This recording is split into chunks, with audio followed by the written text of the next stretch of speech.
Une copère. Il était une fois. Dans tous les pays du monde, les histoires elles commencent par cette formule. Une copère. Là, celle-là, elle est en Languedoc, puisque nous sommes ici en Languedoc. Et puis donc les gens ils se retrouvaient dans les temps où il n'y avait pas le portable, le streaming, la télévision, le cinéma, la radio. Et on se réunissait pour les veillées d'hiver là-haut dans la montagne, dans le pays de Sceaux, ou les Inuits dans leur igloo, ou sous un baobab en Afrique. Et puis le plus ancien, souvent, ou la plus ancienne racontait, puisque lui ou elle, ils étaient tellement vieux qu'ils savaient les histoires des can lai bestios parlaven, puisqu'au début des temps, les hommes et les bêtes se comprenaient. Ici, dans ce lieu de Carcassonne, au pied de cet arbre, en ce temps-là, Carcassonne, c'était pas cette ville, donc on était à la campagne.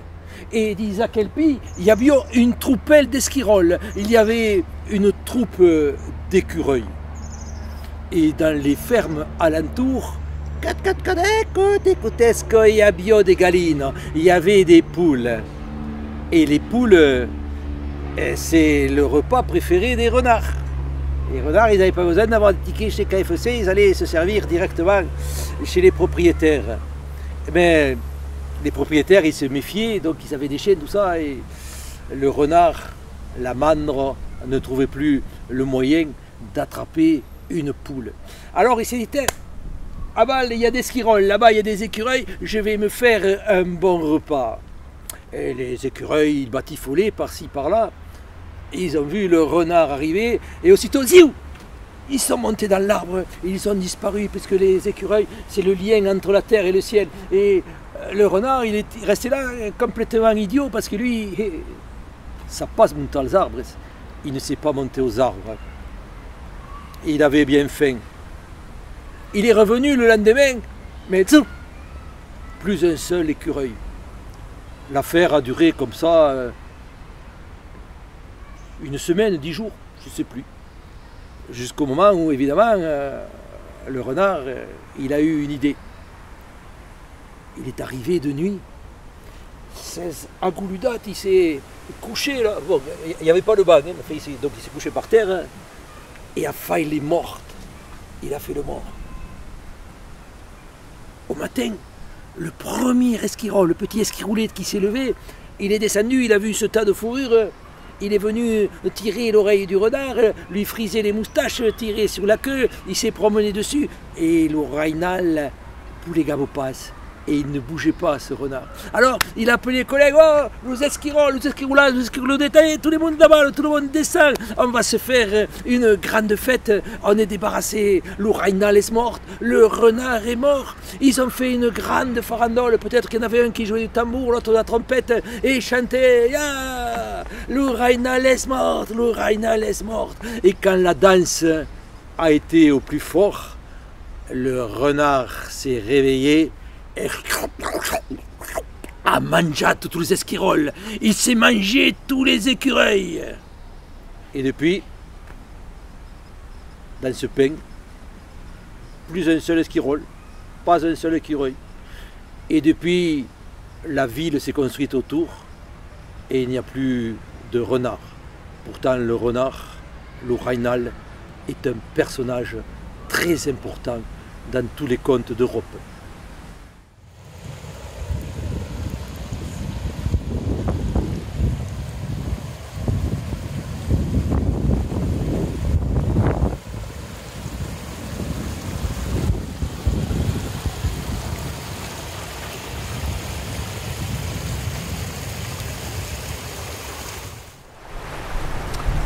L'eau, l'aigo, c'est important dans la vie des hommes et dans la vie des animaux. Il y a les petites gouttes de pluie qui tombent, il y a la fonte, il y a la source, et puis les ruisseaux, les rivières, tout au long. On peut faire du jardinage, et puis on s'en va jusqu'à la mare, jusqu'à la mer, et les bateaux qui partent pour d'autres horizons. Mais ici, c'est un Ribodaude. On est au bord de l'Aude et à Carcassonne. Là-bas, sur votre rive, vous voyez tous aquellos carabins. Et les carabins, la nuit, c'est le pays de laifados mitunos, les fées mitounes. Les fées mitounes, elles sortent la nuit et font la ruscade. Elles nettoient, elles lavent, elles font la lessive de grands draps blancs. Et là, s'il y a un jeune homme qui rentre de la fête, qui s'en a dansé à bas, le Païchérou, qui est allé danser à l'auberge du Païchérou, attention à lui. Il va s'arrêter sur le chemin et il va voir cette jolie fade mitoune, cette belle fée aux cheveux blonds comme les blés, ou les cheveux roux comme les châtaignes, ou les cheveux noirs comme le charbon. Et la fade mitoune va lui dire « Ben Yassi, Ben Majida, viens m'aider ». Et le jeune garçon descendra pour aider la fade mitoune à faire la lessive. Ils étendront ses draps et puis au matin, il faut plier ces draps pour que les fades mitoune les emportent dans leurs armoires. Alors, Joachim, méfie. Parce que si c'est toi le jeune homme, si tu es de la fade mitoune, eh bien, une fois le drap plié, elle t'amènera dans son réalme, dans son royaume, dessous les eaux, et on ne te retrouvera pas, tu auras disparu complètement de la surface de la terre. Alors, si vous faites attraper par une fade mitoune, je vais vous dire comment lui échapper.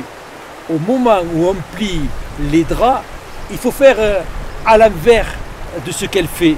Et là, zoup, bas des appareils, elle va disparaître et toi, tu pourras rentrer à la maison.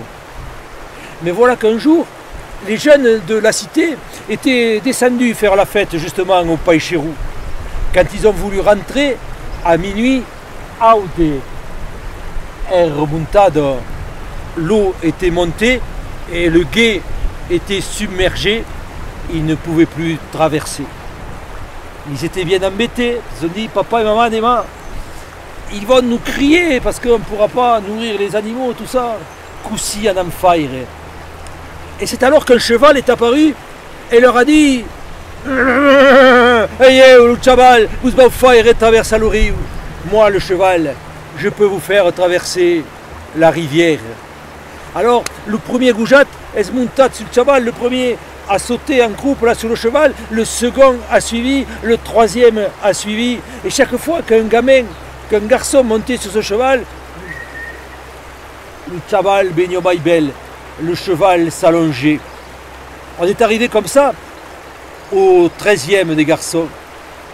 Mais le 13e, son papette lui avait dit « Méfie, c'est baiser une cheval et un ribodaude, si tu rencontres un cheval en Bordeaux, ce sera peut-être le drac. Le drac, cet être magique et maléfique. » Alors, il lui avait appris la petite formule magique pour se sauver du drac. Il faut dire drac, draquet, c'est sur le drac, qui est un draquesses. Et lui, en sautant sur le cheval, il a dit drac, draquet, c'est sur le drac, qui est un draquesses. Et le drac, tsao, il est redevenu à sa forme initiale. Ses 12 copains sont tombés à l'eau. Et le drac lui a dit Azagud Razou, tu as eu raison de dire la formule magique que si tu ne l'avais pas employée, non, vous n'auriez pas fait de gaz à l'oriou. Je ne vous aurais pas fait traverser la rivière, mais à mi-temps, vous auriez négat. Mais au milieu de la rivière, je vous aurais tous noyés et vous auriez disparu au fond des eaux. Alors, ça n'a pas ça al Païchérou, mes fils, méfiez-vous au retour si vous allez danser un soir au Païchérou.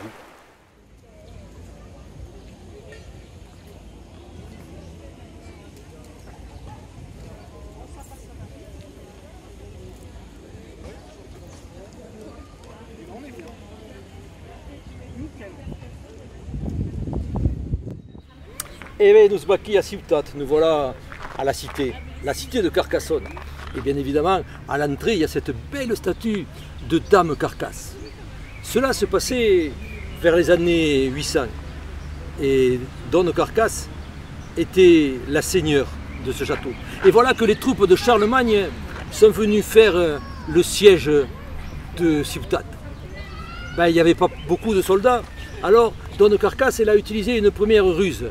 elle a fait des mannequins, elle a rassemblé tous les habits de soldats qui étaient dans la garnison et elle déplaçait les mannequins pour faire croire que les soldats étaient bien nombreux. Mais au bout d'un moment, il n'y avait pas plus à manger. Il n'y avait rien à manger.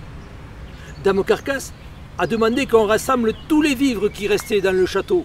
Et dans une vieille cour là-bas, dans une vieille maison, dans un coin, une mamette s'est regardée le porc. Elle avait le cochon à engraisser.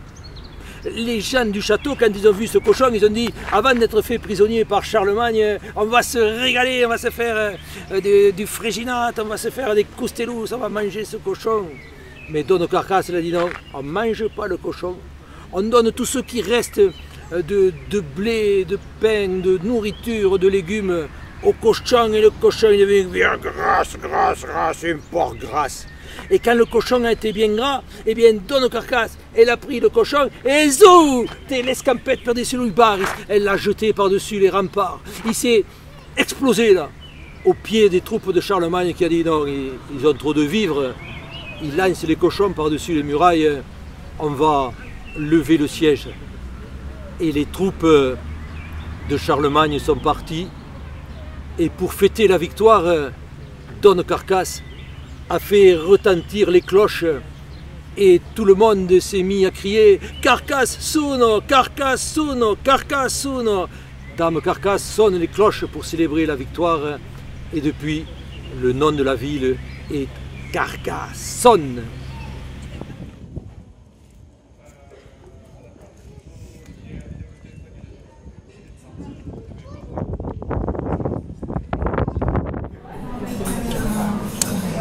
Ah, ici c'est dans le Grand Puits, le Grand Puits. Ben, l'eau c'est important, mais surtout le Grand Puits, eh bien, il est en relation avec le monde souterrain. Parce que pour certains, sous la cité, il y a un grand labyrinthe, un grand dédale. Mais qui vit au fond de ce puits? Eh bien, il y a le monstre, il y a le monstre. Et ce monstre, il sort quand résonnent les 12 coups de minuit. À qui a méjonné le monstre sortisse, et s'il trouve quelqu'un dans la rue, schlac, t'es la gaffe, et zac, au fond du puits, et on ne revoit pas cette personne jamais. Alors, pour se protéger de ce monstre, les gens ont l'habitude de jeter quelques pièces au fond du puits. Cela fait le plaisir des employés municipaux qui, tous les 4 ou 5 ans, descendent au fond du puits et avec la monnaie rassemblée se font un grand repas.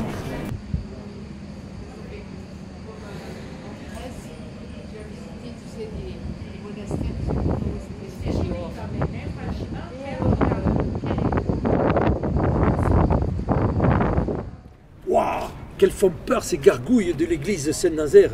En Languedoc, on dit « les gargouilles cercent garouille ». Les gargouilles cherchent des disputes.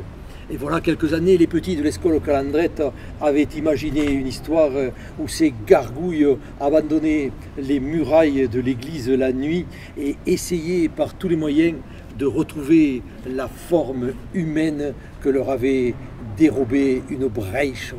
La forme humaine qu'elles avaient perdue parce qu'une sorcière leur avait jeté un mauvais sort. Voici un beau début pour une histoire à inventer.